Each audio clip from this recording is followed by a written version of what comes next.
Bonjour.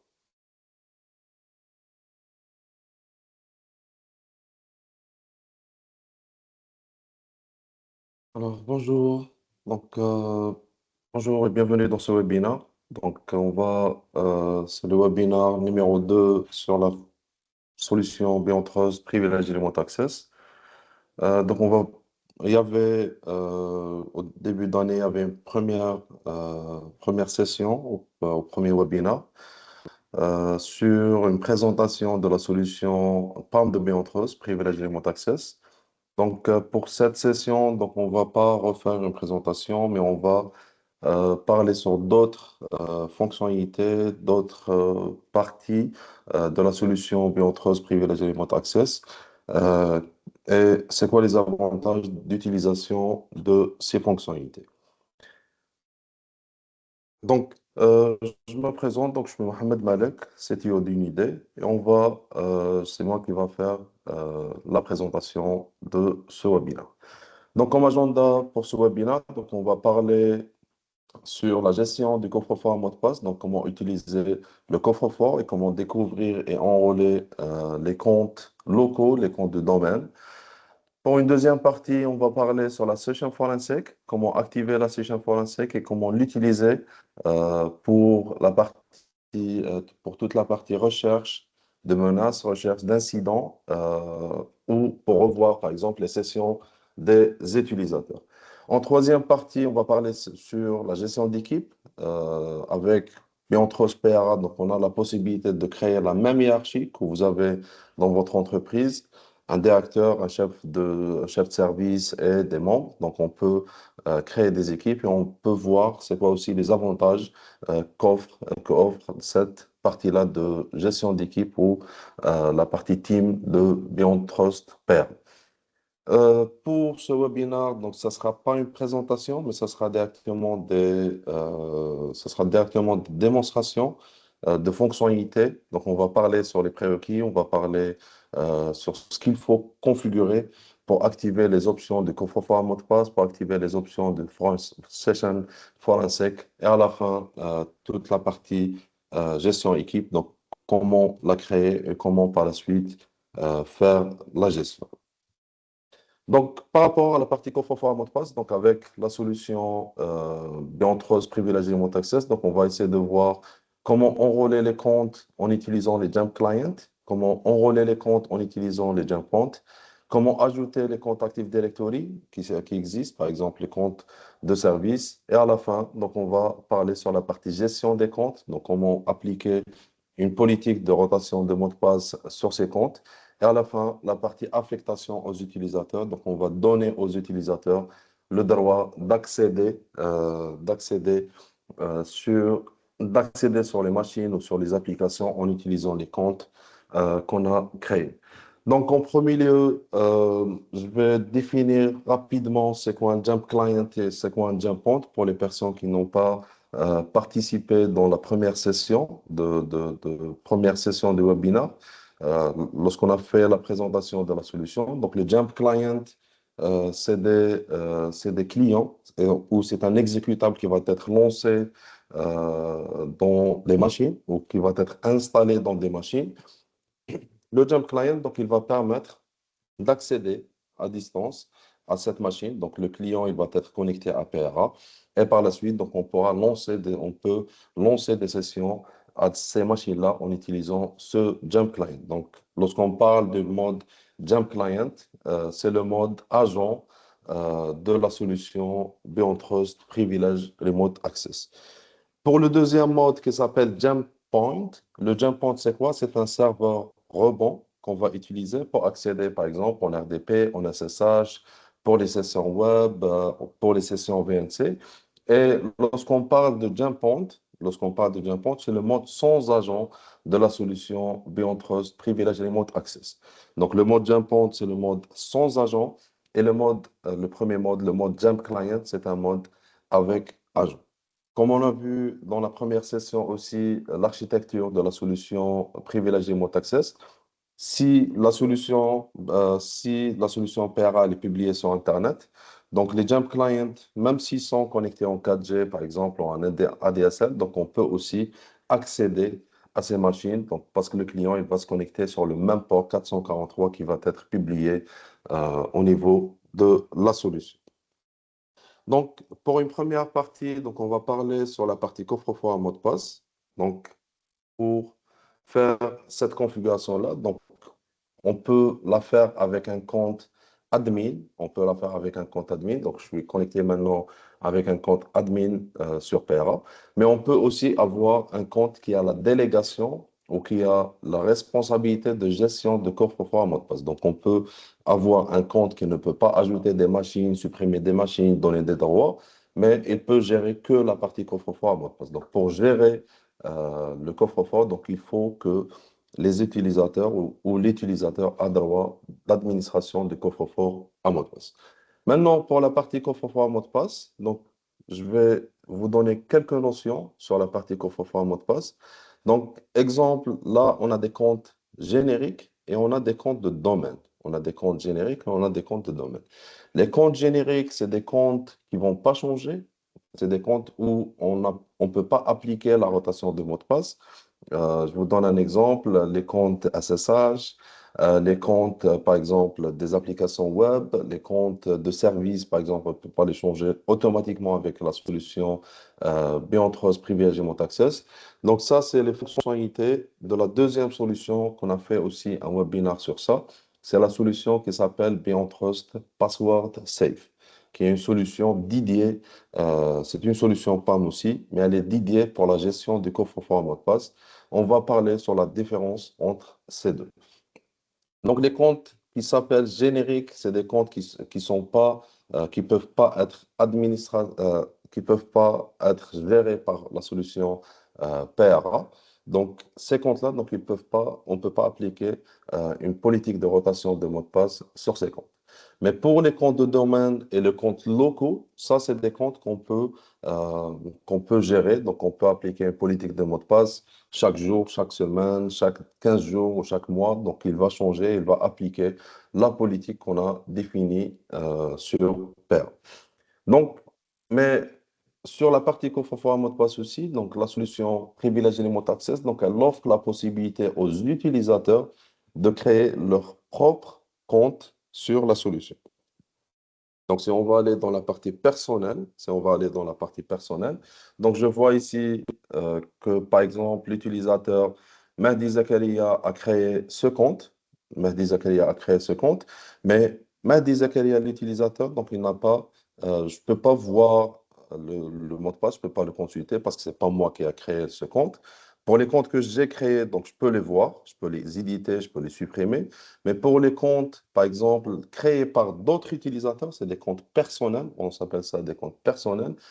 L'administrateur, il peut juste voir que cet utilisateur a créé un compte d'accès, mais il ne peut pas le modifier, il ne peut pas le supprimer, il ne peut pas le voir. Donc ça, c'est pour les comptes personnels. Par exemple, on trouve quelques utilisateurs qui utilisent KeePass, qui utilisent Excel, qu'on ne recommande pas. Il y a quelques utilisateurs qui créent leur mot de passe leur mot de passe, par exemple, sur un fichier texte qui le laisse dans le bureau. Donc, avec la solution Privileged Remote Access, donc on peut aussi utiliser la solution comme un coffre-fort à mot de passe pour mes comptes, pour les comptes que j'ai. Donc, je peux les ajouter en tant qu'utilisateur simple.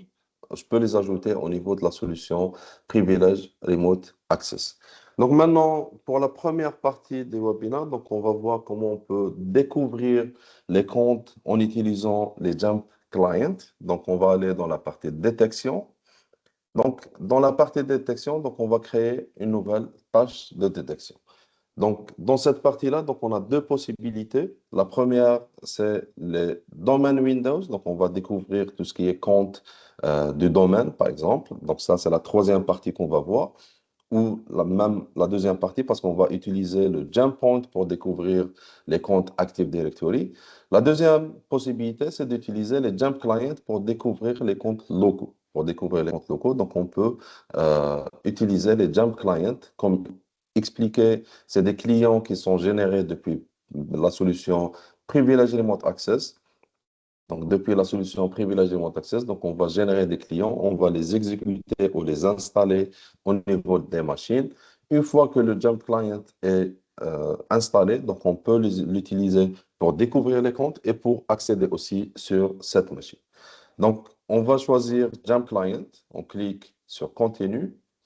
On doit choisir ici, soit on va utiliser tous les groupes de machines ou on peut spécifier un groupe de machines directement. Donc, moi, je vais spécifier directement le groupe sécurité.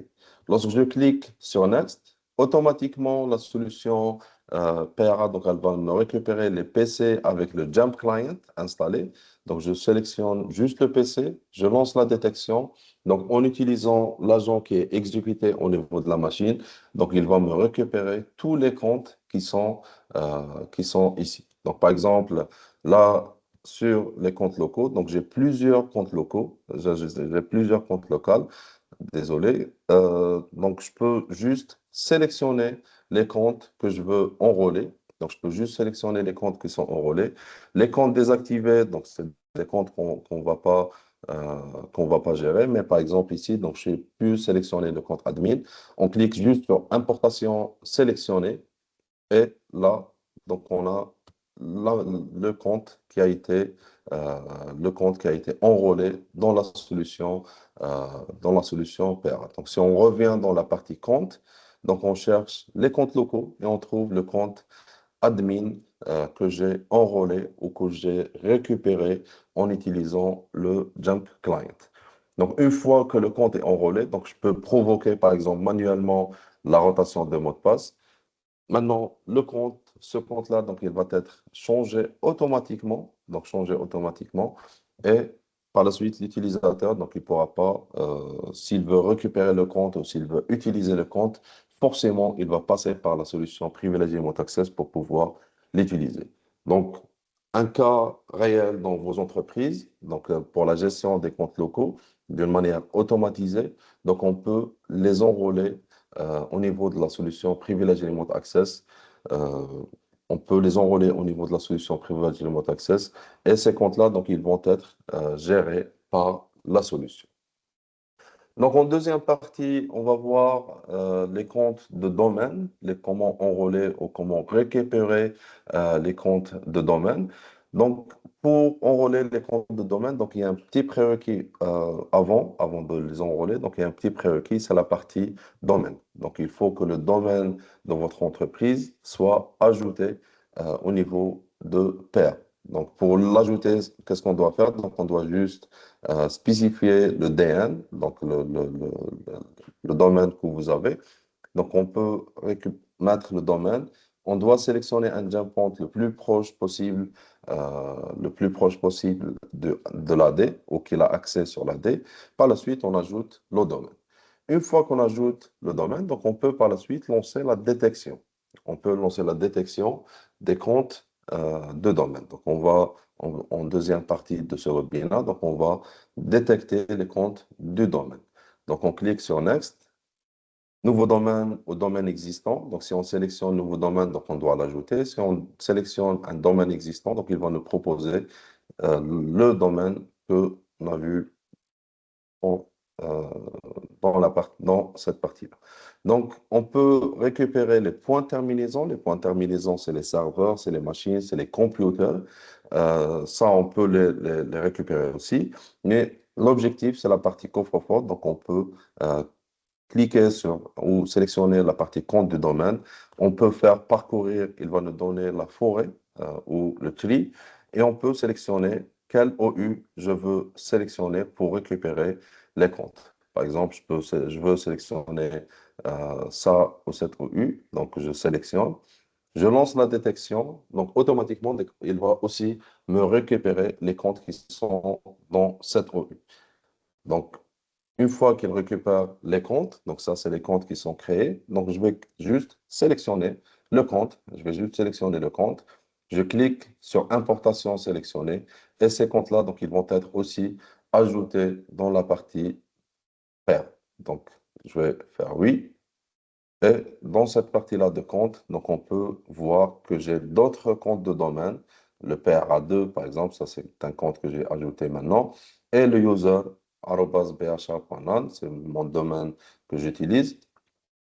Donc, pour ce domaine-là, donc j'ai aussi pu importer peut importer cet utilisateur.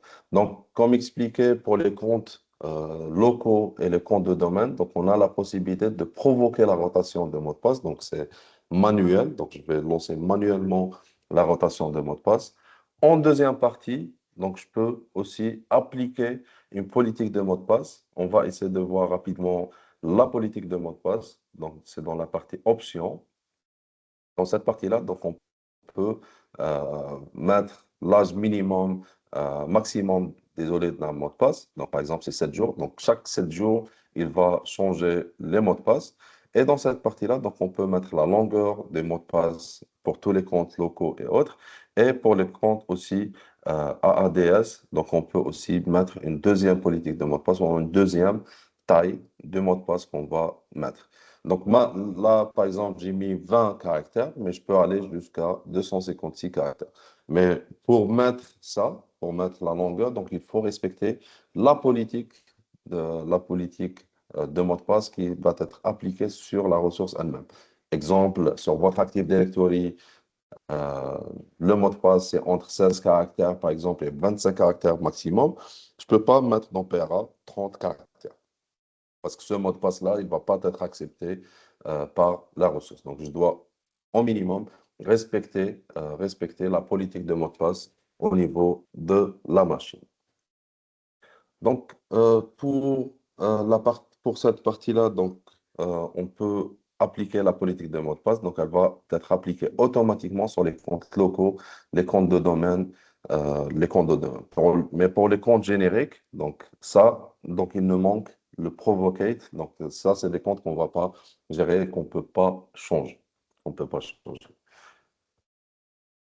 Donc, juste par rapport à ce webinaire, donc, n'hésitez pas à poser vos questions dans la partie questions-réponses et ou dans la partie conversation. Donc, pour chaque fin d'une partie, donc la partie Vault, la partie Session Forensic et à la fin, la partie,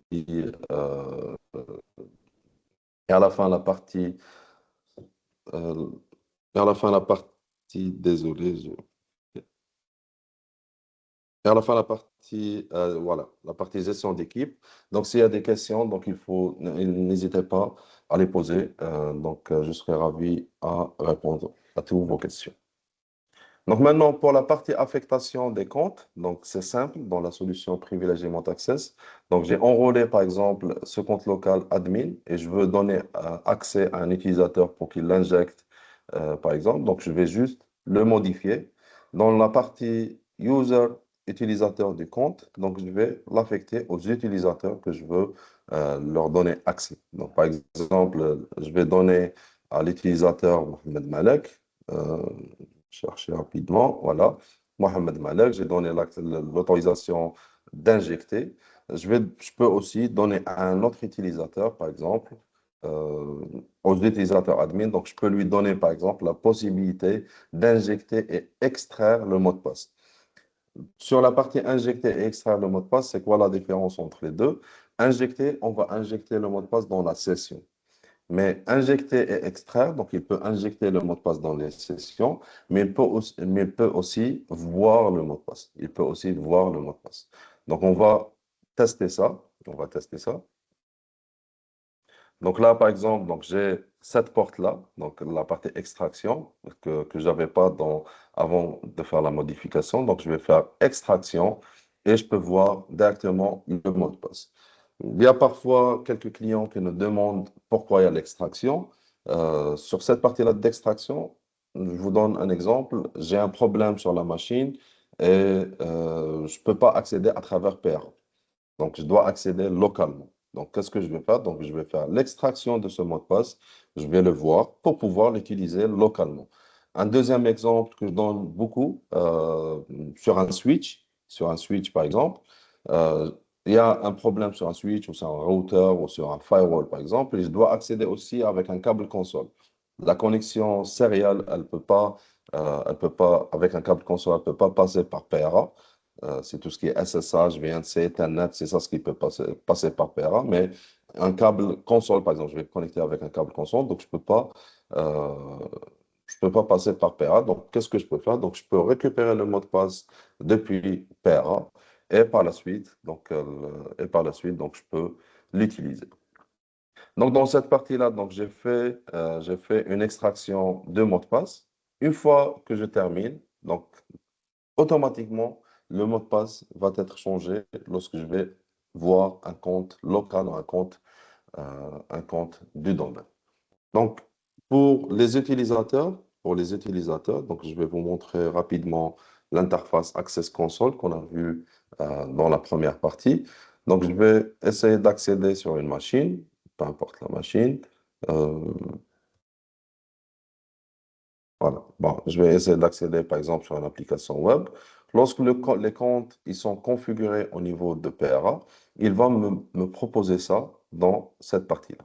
Donc, il va me proposer ça. Donc, je peux utiliser, par exemple, ce compte pour pouvoir accéder à la machine ou pour pouvoir accéder à l'application ou serveur ou autre. Donc, je peux faire ça pour pouvoir y accéder. Donc, pour la partie utilisateur, donc on va pas divulguer, on va pas divulguer le compte, on va pas divulguer le mot de passe. Même pour, par exemple, pour vos prestataires qui vont accéder à travers la solution Privilege Remote Access. Donc, c'est recommandé d'insérer les comptes dans le Vault et par la suite les partager avec eux. Donc, le prestataire, donc, qu'est-ce qu'il va faire?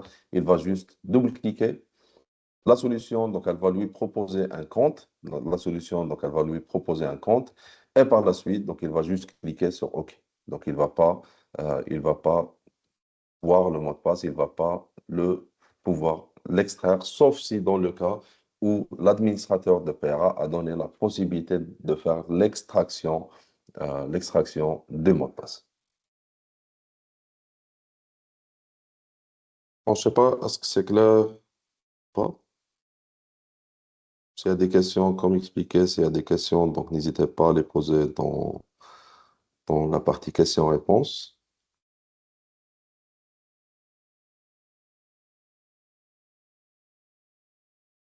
Mais à la fin, donc je vais aussi revoir la partie questions-réponses. Donc s'il y a des questions, donc je vais répondre. Pour une deuxième partie de ce webinaire, donc on va parler maintenant sur la partie session forensic. La partie session forensic.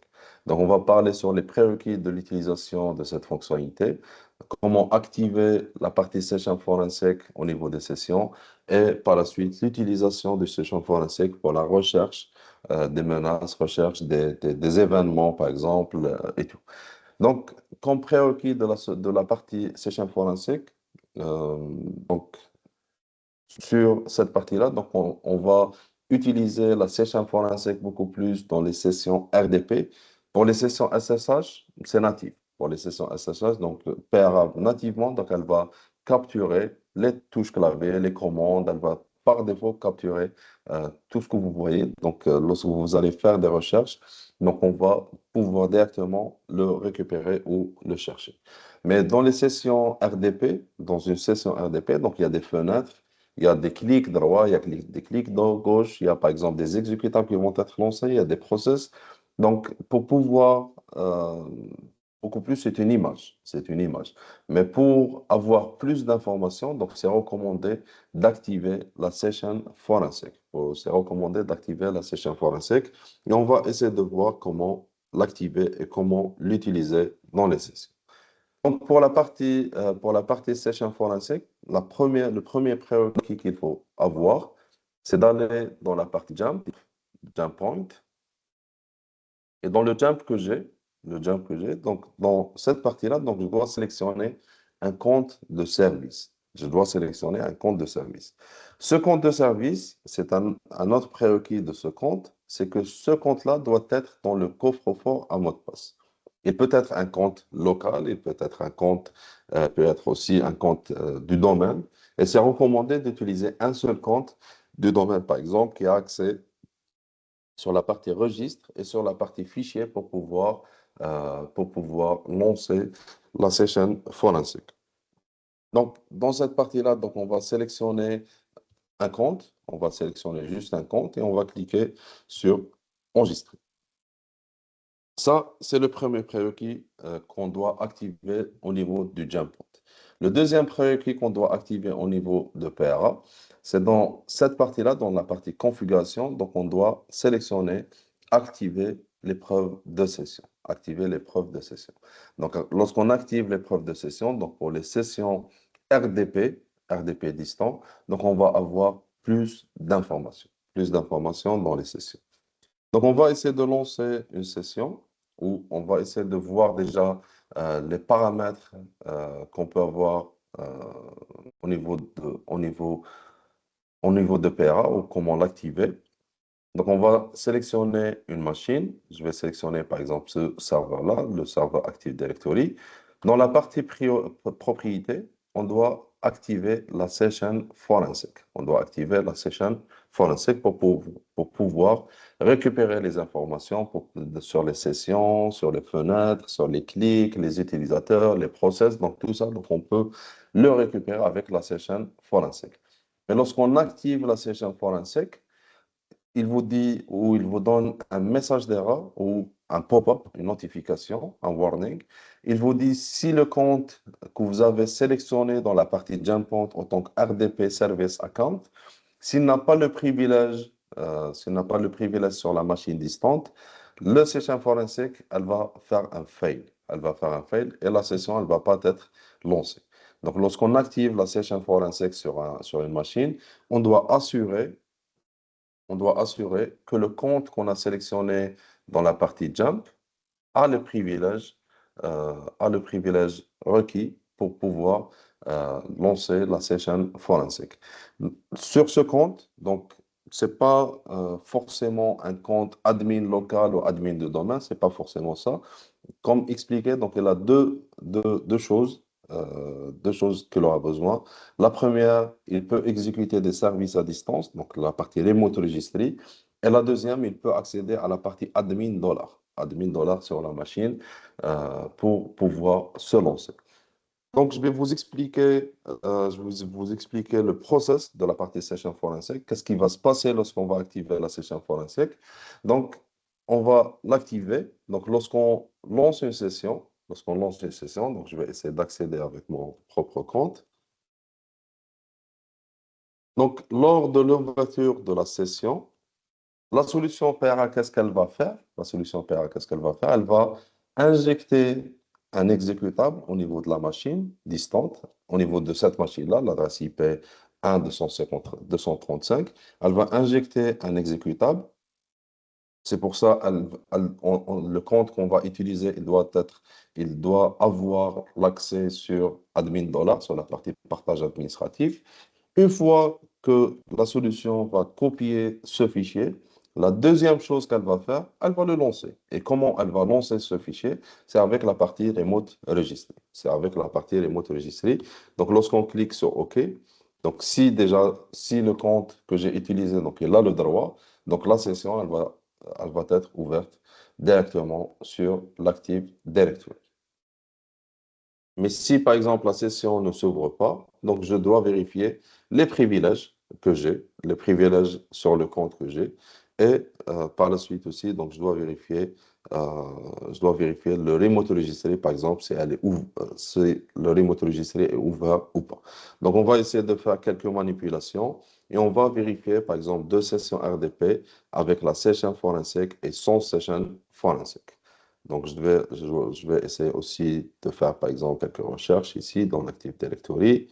Je vais chercher le compte Mohamed Ek. Voilà. Donc, c'est pour générer quelques logs. Ce n'est pas pour créer un compte ou modifier, mais c'est pour juste générer quelques logs. Voilà. Donc, avec ça, donc sans session forensic, on va voir moins de logs. Avec la session forensic, tout ce qui est clic droit, clic gauche, le lancement, par exemple, je vais lancer Internet Explorer. La session forensic, elle va capturer le lancement de cet exécutable. Je lance un autre exécutable, donc aussi avec la session forensic, donc on peut aussi le détecter.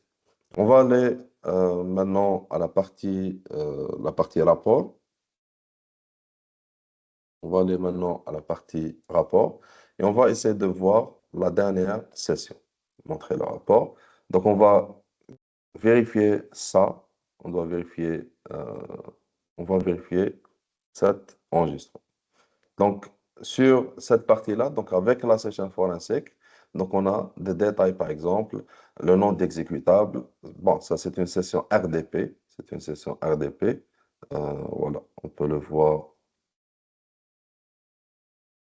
Voilà, c'est la session, c'est 235.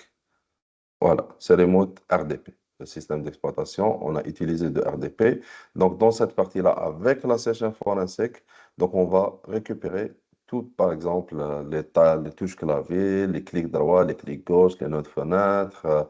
J'ai lancé Explorer, je le trouve ici. J'ai fait quelques recherches, je le trouve ici. Les URL, par exemple, j'ai lancé Internet Explorer. Ça, c'était le site par défaut. Donc, je peux aussi le voir au niveau de pair. Mais on va essayer d'aller à une autre session, une ancienne session, par exemple, ça, le 200 c'est sur la même machine, le 235, mais la session forensique, elle n'était pas activée. Donc, lorsqu'on a ici, j'ai rien. Donc, j'ai juste l'information sur le poste utilisateur ou sur le client qui a accédé, la machine, les groupes, le team, et par la suite, j'ai aucune information. Donc, les deux sessions, lorsqu'on compare les deux sessions que j'ai, donc avec la session forensique, donc on a plus d'informations. Avec la session forensique, donc on a plus d'informations sur la session. Donc c'est une session de test, donc il n'y a pas beaucoup de logs par exemple, mais on a les logs, par exemple, lorsqu'on compare ça et ça. Donc c'est pour ça qu'on a fait ce webinaire donc, et on a proposé de parler sur la session forensique. C'est juste pour vous sensibiliser ou sensibiliser nos utilisateurs sur la session forensique. Mais même par la suite, avec la session forensique, on peut aussi aller dans la preuve de session et on peut lancer des recherches. Donc, si par exemple l'utilisateur a désinstallé une application, a installé une application, a lancé une application, il a fait quelque chose sur la machine, donc on peut le chercher ici. Donc, on peut le chercher ici. Donc, je vais mettre par exemple MMC, je vais mettre mmc.exe. Donc, lorsque je fais montrer le rapport, donc il va me donner les informations où il a trouvé MMC. Lorsque je clique sur consulter, il va pas me proposer toute la vidéo, il va pas faire ça, mais il va directement me pointer au moment où, par exemple, l'application est installée, ou l'application est désinstallée, ou l'application est lancée. Donc, avec ça, donc, on peut faire des recherches directes une recherche directe dans les sessions. Donc là, par exemple, donc il va pas, je ne vais pas commencer depuis le début, mais il m'a pris directement au moment où le MMC est utilisé. Donc, pour la partie RDP, c'est recommandé d'activer la session forensique. Donc, on recommande d'avoir ça. Sinon, vous aurez juste l'utilisateur à connecter sur ça. On a l'enregistrement vidéo. Donc, on a l'enregistrement vidéo, mais la session forensique, elle va faciliter la recherche. La session forensique, elle va faciliter la recherche.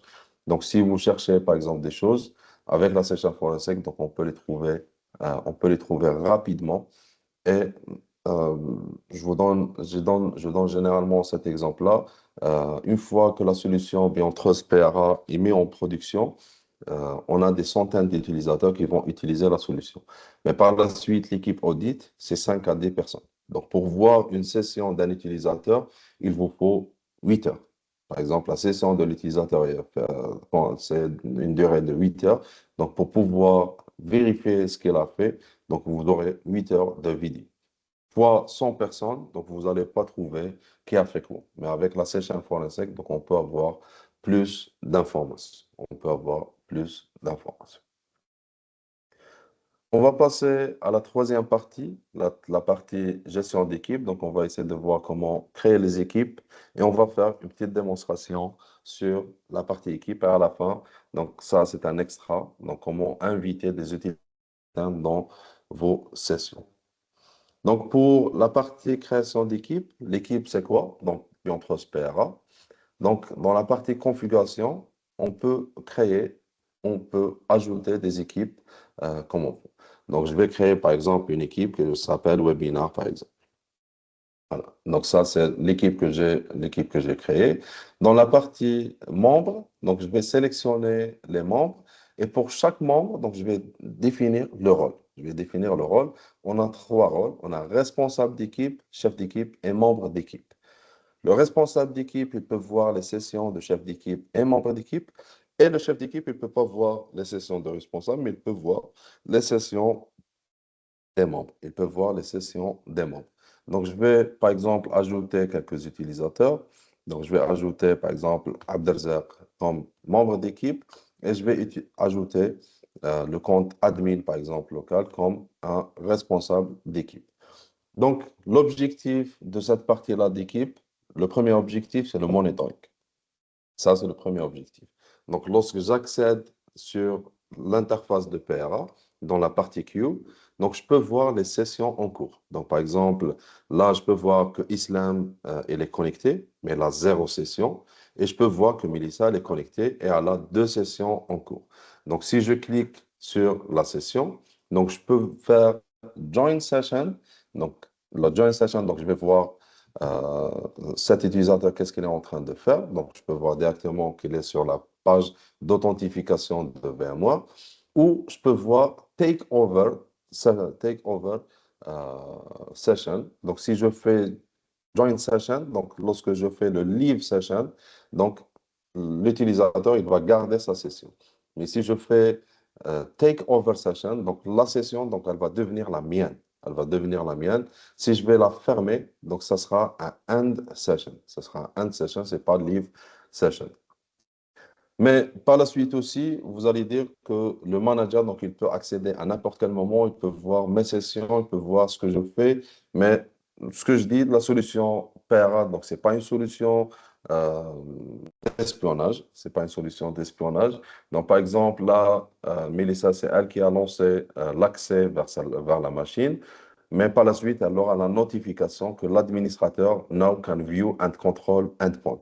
Donc, elle a la notification que l'admin a joint la session. Donc, si le responsable, par exemple, rentre dans une session avec un utilisateur qui est dans la hiérarchie en bas, donc l'utilisateur, donc il va voir ça.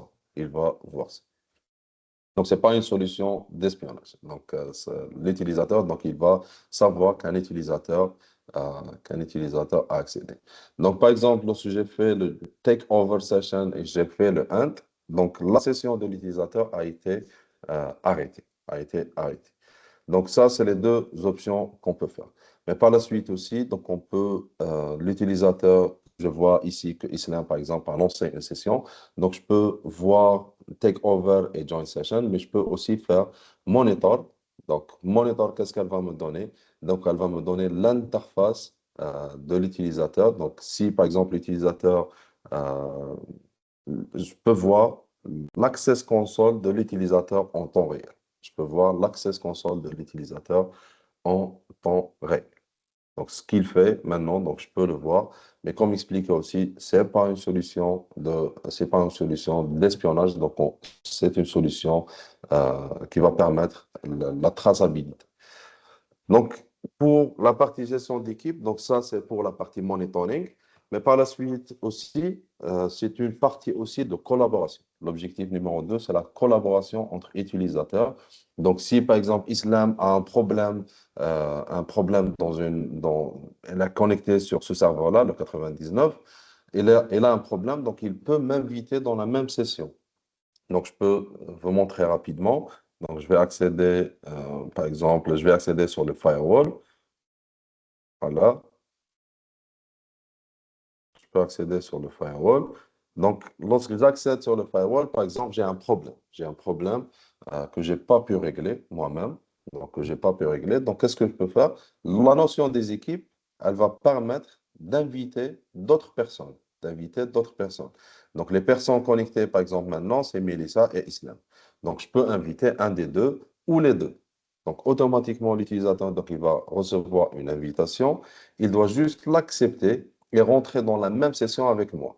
Donc, par la suite, on sera 2, 3, 4, 5 utilisateurs sur le même problème ou sur la même session. Donc, par exemple, maintenant, lorsque Islam va accepter ma session, donc il peut lui aussi cliquer, modifier, faire ce qu'il veut. Donc, par exemple, là, c'est pas ma souris qui fait le travail, c'est Islam qui est en train de manipuler l'écran. Et moi aussi, donc, je peux aussi prendre la main et créer, modifier. Donc, on est tous les deux sur la même session. Donc, pour un problème, par exemple, interne, on peut investiguer entre équipes. Mais pour, par exemple, lorsqu'il y a des projets, donc vous pouvez créer, par exemple, une équipe entre prestataire et le chef de projet ou l'équipe projet qui va faire le suivi. Donc, sur cette partie-là, donc les deux aussi, ils vont, euh, ils vont pouvoir, euh, ils vont pouvoir aussi manipuler la session. Bon, en dernier point, donc on va vous montrer comment faire l'invitation des utilisateurs externes et c'est quoi l'objectif de ça. Euh, pour la partie création, pour la partie invitation des utilisateurs externes, donc par exemple, j'ai un problème sur le FortiGate, mais l'utilisateur, moi et Islam par exemple, et mon équipe, on n'a pas pu régler le problème.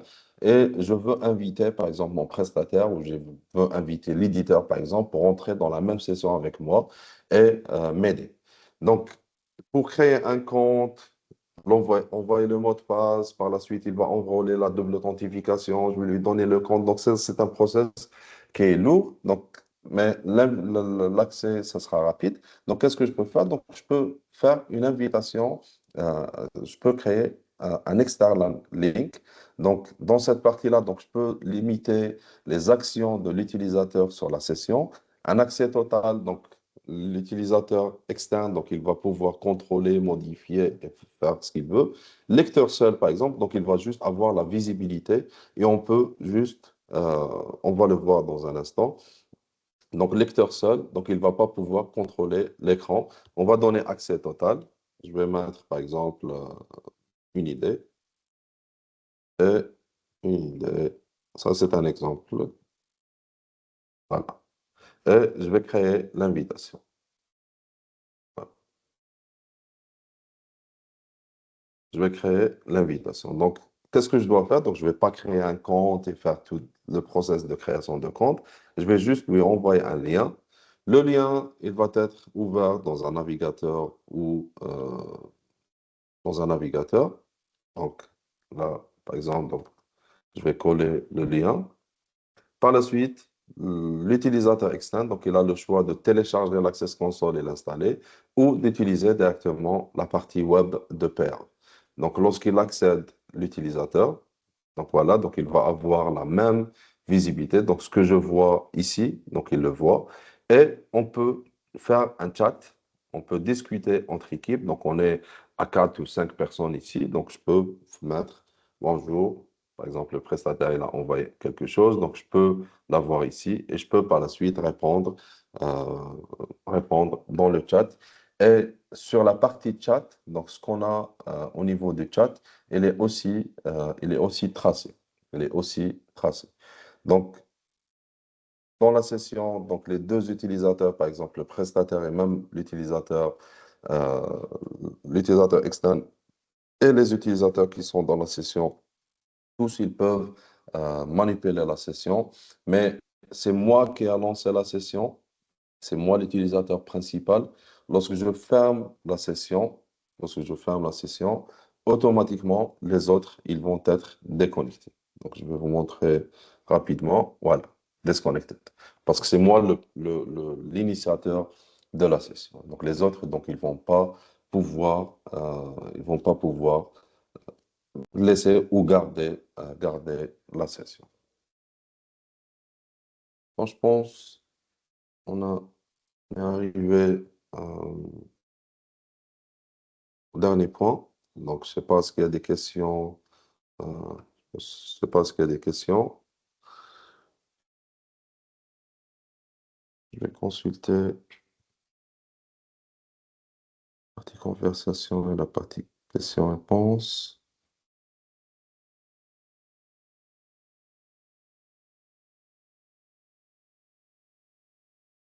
Bon, je vois aucune question. Donc, je vous dis merci pour votre temps. Merci aussi pour votre participation dans ce webinaire. Donc, les webinaires, donc, c'est chaque semaine, donc, on fait un webinaire. Donc, on vous invite, euh, on vous recommande de toujours s'inscrire dans les webinaires qu'on fait. Par rapport, s'il y a des questions, s'il y a d'autres questions qui vont venir, par exemple, après le webinaire, toute l'équipe, une idée commerciale, technique, support, donc, euh, ils sont à votre disposition. Donc, on peut répondre à vos questions, on peut répondre à vos demandes. Donc s'il y a quoi que ce soit, n'hésitez pas à nous contacter. Donc, je vous dis merci et bonjour.